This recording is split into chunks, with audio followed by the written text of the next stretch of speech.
무더운 날씨에 한 주간 삶의 터전에서 참 수고 많이 하셨습니다. 주님의 사랑으로 먼저 환영하고 축복합니다.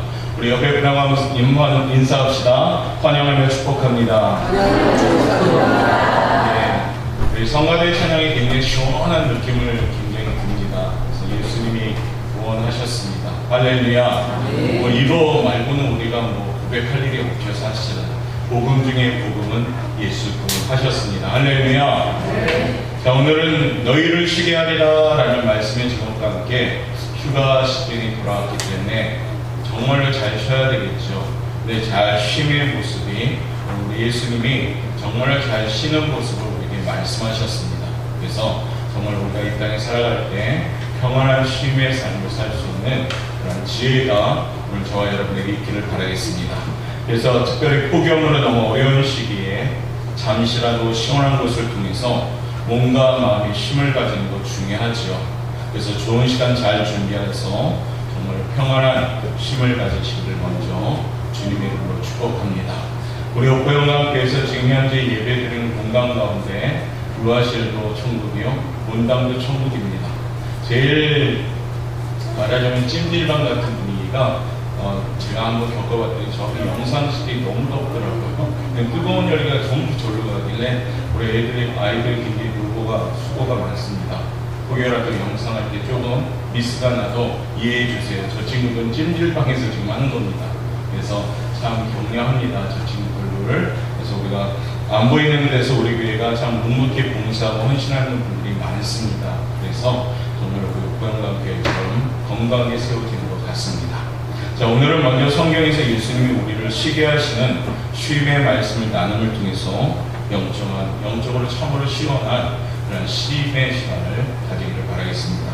알베르 감이라는 사람이 쓴 그런 책이 있는데 그 책이 시지푸스의 신화에 나오는 내용 중에 하나입니다. 오늘 제가 그 얘기를 먼저 시작하면서 소개해드리죠. 죽기 싫어 신들을 속였던 사람이 있었고 그는 오래 살다가 그만 지옥으로 가는 시지푸스라는 사람입니다. 그는 죽어서로 벌을 받게 됩니다. 그의 벌은 어떠냐면 커다란 바위돌을 등에 지고 산꼭대기로 옮기는 것이 벌이었습니다. 죽을 힘을 다해서 정말 큰 바위를 산꼭대기에 딱 올려놓으면 돌이 그 무게 때문에 다시 산 아래로 굴러갑니다. 그러면 또다시 가서 그 돌을 다시 산꼭대기로 옮깁니다. 또 굴러갑니다. 그래서 시지푸스라는 사람은 이 지옥에서 내내 그 돌과 씨름합니다. 그래서 영원히 그 돌을 옮겼다, 다시 가져가서 옮겼다, 또 다시 가서 옮겼다. 그 무거운 짐을 지고 가는 것이 그의 형벌이었습니다. 결국 영원한 형벌의 그 무거움은 그가 감당하는 벌이었죠. 우리 사람들 역시도 이런 죄짐을 지고 허덕이다가 결국 영원한 지옥 형벌을 가는 인생을 삽니다. 그런데 말씀처럼 그 지옥 형벌 갈 무거운 짐을 가지고 우리들이었지만 예수님이 우리를 구원하셨기 때문에 그 무거운 짐을 벗어버리게 된 것입니다. 할렐루야. 그거 자체가 우리에겐 바로 평안함이 시작이 된 거죠. 사람은 평생 힘겨움진과 함께 살아갑니다. 가난하면 가난한 대로 무겁습니다. 부자면 부자대로 무겁습니다. 사람들은 나름대로의 무거운 짐을 다 가지고 있습니다. 아마 여기 계신 우리 성도들도 아마 얘기는 안 해도 가정마다 무거운 짐이 있고 개개마다 아마 무거움이 있을 겁니다. 누구도 인생의 짐을 대신 져줄 수는 없죠. 그리고 스스로 그 짐을 해결할 수도 없습니다. 오늘 그렇지만 주님은 오늘 본문 28절 말씀을 통해서 우리에게 말씀하십니다. 어떻게 말씀하십니까? 오늘 본문의 말씀 한번 읽어보도록 하겠습니다. 시작. 수고하고 내가 너희를 쉬게 하리라. 할렐루야. 얼마나 기쁜 말씀입니까? 수고하고 무거운 짐진 자들아 다 내게로 오라. 내가 너희를 쉬게 하리라. 여기에서 내가를 주목해야 됩니다. 내가. 누가요? 예수님이. 예수님 자신이 우리의 안식이 되신다라고 지금 말씀하시는 겁니다. 예수님은 우리의 평안이요, 우리의 피난처요, 우리의 쉼의 모습이 된다는 겁니다. 그래서 예수님 오늘 무엇이라 말씀하십니까? 다 내게로 오라라고 말씀하십니다. 누구든지 예수께 오는 자들에게는 주님은 평안과 안식을 주겠다고 말씀하십니다. 예수님의 쉼을 가지려면 그러면 어떤 준비를 해야 될까요? 내가 너희를 쉬게 하리라 이 말씀의 은혜를 얻으려면 어떤 준비를 해야 될까요? 과연 예수님을 통해서 우리의 삶이 휴가 좋지요? 뭐같이 더 평안하고 복된 삶을 살면 어떻게 해야 될까요? 오늘 이와 같은 질문 속에 해답을 구하는 귀한 시간이 되시기를 바라겠습니다. 자, 그 첫 번째요. 예수님의 쉼을 가지려면 그 첫 번째는 이렇습니다. 함께 읽겠습니다. 시작. 그리스도의 초청에 다 내게로 오라라는 초청에 우리가 응답하셔야 되는 삶을 살아야 됩니다. 예수님은 늘 우리를 부르십니다.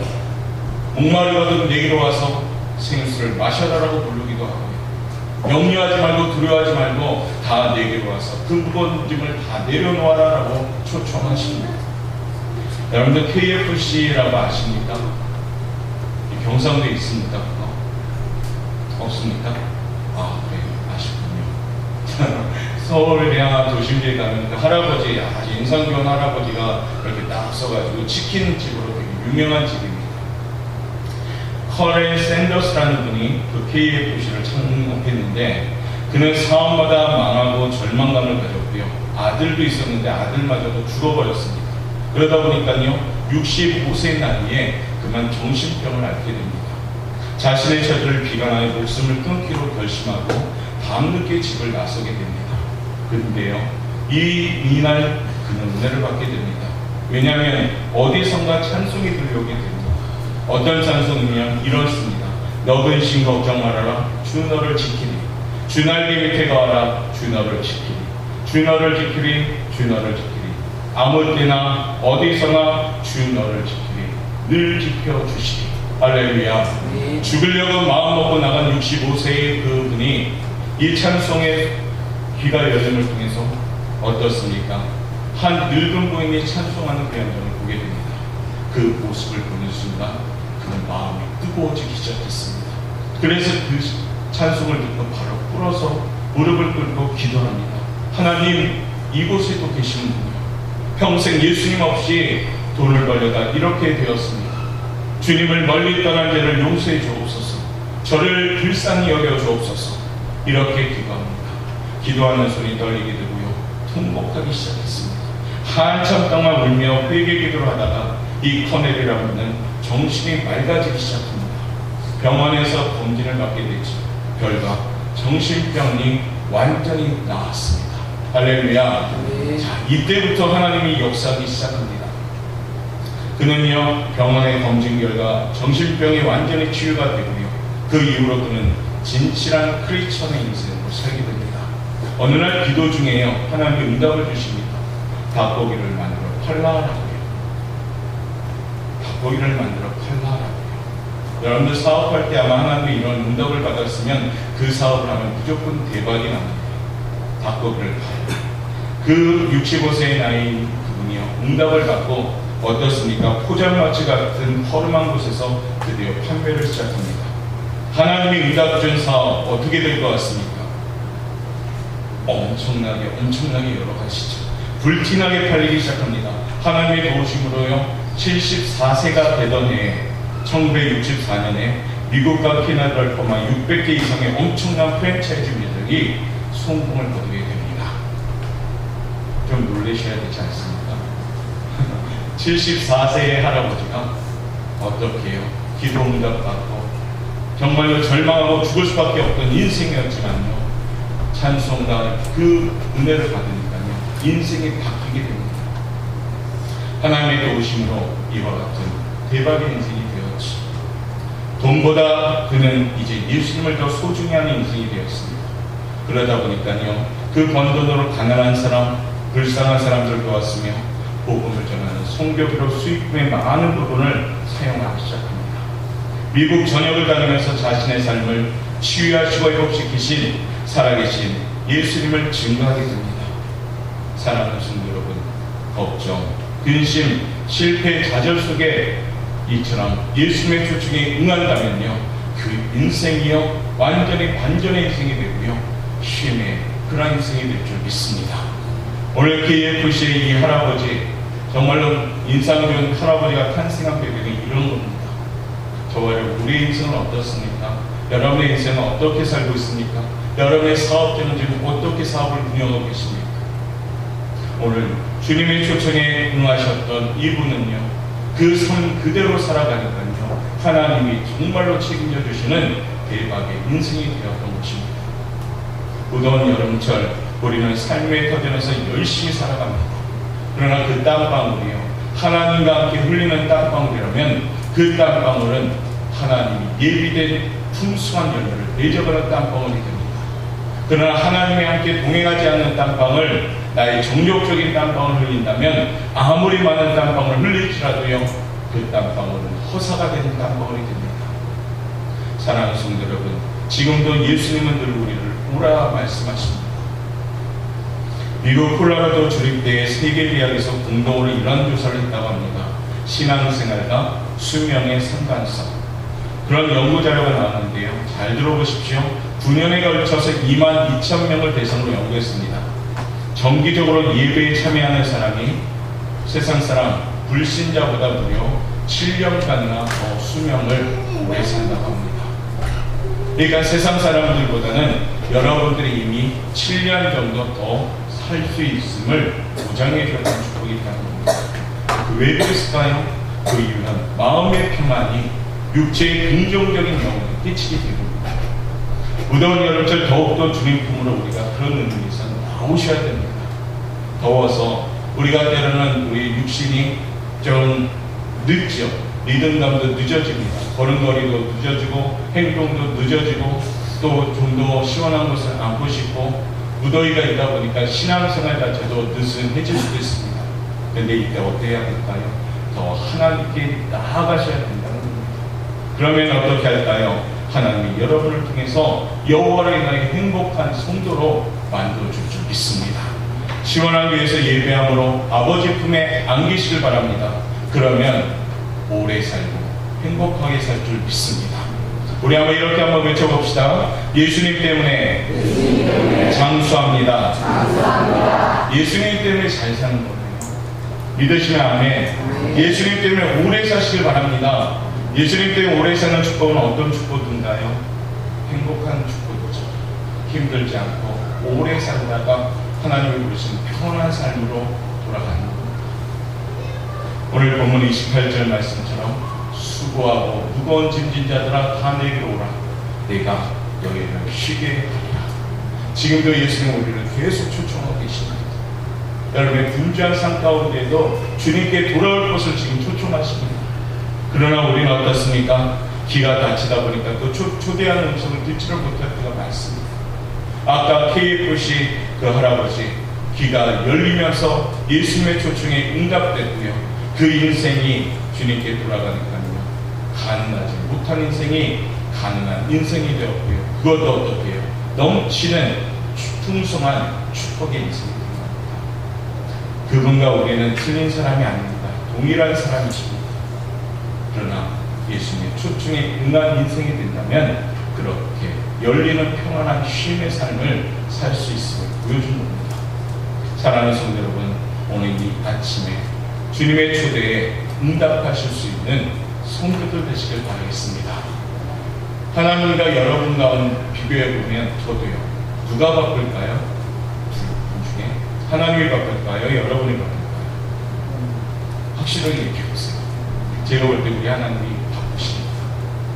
바쁘신데요, 우리는 어떻습니까? 내가 바쁘다고 하나님을 부르시는데도 안 올 때는 많습니다. 하나님 잠깐만요, 이 일을 끝내고 가겠습니다. 그것은 초청에 응답하는 자세가 아닙니다. 하나님은요, 이 세계를 주관하여 주시고 다스려 주시고요, 죄인들을 일일이 불러주시려 구원시키려고 눈코 뜰 새 없이 주무시지도 않고 우리를 보호하시는 바쁘신 하나님, 그 하나님보다 바쁜 사람이 있습니까? 없지. 하나님보다 바쁘지 않는 인생, 주님의 초대에 응한다면 하나님이 어떻게 만들어 주십니까? 주 안에서 행복하게 여러분의 삶을 세워주십니다. 이 아침에 주님의 초대에 응답하고 응할 수 있는 인생 되었어요. 하나님이 베풀어 가시는 축복된 삶을 사는 우리 성도들 되시기를 바라겠습니다. 예수님의 초청에 응하기만 하면 받게 됩니다. 무더운 여름철 시원한 안식의 복을 누리도록 사랑하는 사람들과 함께 예수님의 초청에 응답하실 수 있는 성도들 되시길 바라겠습니다. 그것이요 이 기도회를 지혜롭게 이기는 방법이고요. 또 나의 삶이 컬컬하고 답답한 그런 삶이 활짝 열리는 비결임을 믿습니다. 사랑하는 우리 옥고영광교회 성도들, 오늘 여러분의 삶 가운데 제일 잘한 일이 무엇일까요? 여러분 제일 잘한 일이 무엇일까요? 제일 잘한 일은 바로 예수님께서 초대했을 때 그곳에 있는 것이 제일 잘한 일입니다. 오늘이 그날입니다. 오늘이 여러분 자신을 스스로 칭찬하십시오. 난 참 잘하였구나. 왜요? 주님의 초청이 이곳에 있기 때문입니다. 할렐루야. 그래서 어떻게 해요? 이곳에 오신 성도 여러분 자신과 주변 사람에게 최고의 칭찬을 하시길 바라겠습니다. 이렇게 한번 칭찬합시다. 참 잘 오셨습니다. 참 잘 오셨습니다. 참 잘하셨습니다. 참 잘하셨습니다. 이곳에 있는 여러분 참 잘하신 겁니다. 선택 가운데 최고의 선택한 여러분, 이왕 이곳에 왔으니 하나님과 더 깊이 교제하시길 바라겠습니다. 이곳에 있으면서 마음 빼앗기지 말고 하나님께 더 집중하고 입 열고 귀 열고 마음 열어서 하나님께 온전히 드려지는 예배 되시길 바라겠습니다. 그러면요 우리 하나님이 우리 마음에 심령밭에요 평안한 힘을 주십니다. 두 번째요, 예수님의 그런 평안한 힘을 가지면 어떻게 해야 될까요? 한번 읽어보도록 하겠습니다. 시작. 그리스도의 마음을 배워야 한다. 주님의 마음을 배워야 되지. 국경을 접한 상태에서 계속 평화를 유지하고 있는 두 나라가 있었습니다. 지금도 있지요. 남미 아르헨티나와 칠레죠. 그 나라 둘은 국경을 가지고 지금 평화롭게 삽니다. 1899년 국경 분쟁으로 전쟁이 일어날 일촉즉발의 사건이 있었습니다. 그때 양국의 종교 지도자들이 모여서 회의를 합니다. 양국의 평화를 유지하는 길은 예수님의 마음으로 서로 용서하고 사랑하는 것이다. 전제가 죽어는 후손들에게 피와 사실상 유산으로 물려줄 뿐이다. 그래서 양국의 종교 지도자들은 회의를 하고 기도하면서 하나님께 응답을 받게 됩니다. 그 응답 가운데 그 백성들에게 각기 나가서 선포하죠. 그랬더니요 놀라운 일이 벌어지기 시작합니다. 전쟁을 준비하고 있던 무기들을 전부 다 녹아내리기 시작합니다. 대포를 녹여서 양국의 국경인 안데스 산맥에서 하나의 동상을 세우게 되죠. 혹시 그림 되나요? 영상. 예.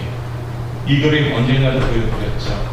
이것이 뭐냐면 칠레와 아르헨티나가 전쟁을 하지 않고 오히려 그 전쟁의 무기를 녹여가지고 우리 예수님을 세우자라고 해서 이 동상을 세운 겁니다. 대포를 녹여서 양국의 국경인 안데스 산맥에서 그리스도의 동상을 세우고 다음과 같은 것을 새겨놓았습니다.